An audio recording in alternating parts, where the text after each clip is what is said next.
बहुत साल पहले की बात है। एक बड़ा और अमीर राज्य था, देवगढ़। वहां के राजा बहुत ताकतवर थे और उनकी एक बेटी थी, राजकुमारी मीरा।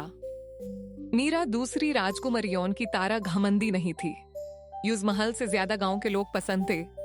वो अक्सर चुपके से महल से बाहर निकाल कर आम लोगों की मदद करती थी।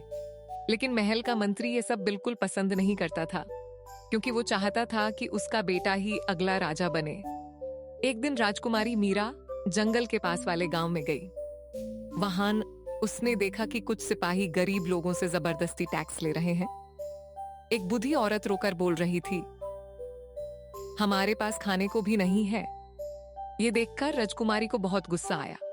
उसने तुरंत सिपाहियों को रोक दिया, लेकिन सिपाही मंत्री के आदमी थे।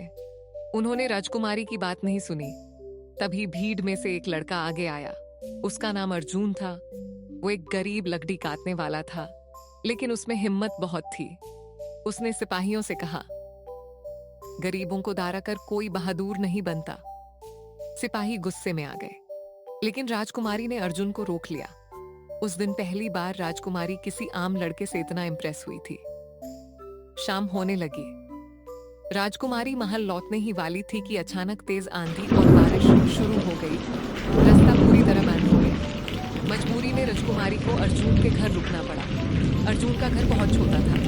छत से पानी टपक रहा था। दीवारें पुरानी थी, लेकिन उस घर में प्यार बहुत था। अर्जुन की माँ ने राजकुमारी को खाना दिया और खुद बिना खाए सो गई। राजकुमारी ये सब देखकर इमोशनल हो गई, क्योंकि महल में इतनी दौलत होने के बाद भी लोग सिर्फ अपने बारे में सोचते थे। रात को राजकुमारी ने अर्जुन से पूछा, तुम इतनी मुश्किलों में भी खुश कैसे रहते हो? अर्जुन मुस्कुराया और बोला, क्योंकि गरीब आदमी के पास उम्मीद ही सबसे बड़ी दौलत होती है। ये बात राजकुमारी के दिल को छू गई। अगली सुबह राजकुमारी महल लौट आई, लेकिन महल पहुंचते ही उसे पता चला कि राजा अचानक बहुत बीमार हो गए हैं। पूरे राज्य में अफरा तफरी मच गई। मंत्री ने मौका देखकर झूठ फैलाना शुरू कर दिया। राजा अब ज्यादा दिन नहीं बचेंगे, और धीरे धीरे वो खुद राज्य पर कब्जा करने लगा। कुछ दिन बाद राजकुमारी को पता चला कि राजा की दवा में जहर मिलाया जा रहा है, और ये सब मंत्री करवा रहा था। राजकुमारी ने ये बात राजा को बताने की कोशिश की, लेकिन महल में कोई उसकी बात मान ही नहीं रहा था। तब उसने अर्जुन की मदद मांगी। रात को अर्जुन चुपके से महल में घुसा। उसने मंत्री के कमरे में एक सीक्रेट बॉक्स देखा। उस बॉक्स में जहर की बॉटल्स और राजा के साइन वाले नकली कागज थे। तभी अचानक मंत्री वहां आ गया। अर्जुन पकड़ा गया। सिपाही उसे दरबार में ले आए। मंत्री जोर से बोला, ये लड़का चोर है। सब लोग अर्जुन को गुस्से से देखने लगे। तभी राजकुमारी मीरा आगे आई। उसने सबके सामने वो सीक्रेट बॉक्स खोल दिया और मंत्री का सारा सच बाहर आ गया। राजा शॉक हो गए। सिपाहियों ने तुरंत मंत्री को पकड़ लिया। पूरी प्रजा खुशी से झूम उठी। कुछ दिन बाद राजा ठीक हो गए। उन्होंने अर्जुन को महल में बुलाया।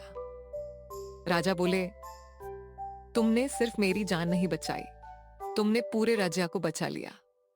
राजा ने अर्जुन को बड़ा इनाम देना चाहा, लेकिन अर्जुन ने कहा, मुझे बस इतना चाहिए कि इस राज्य में कोई गरीब भूखा ना सोए।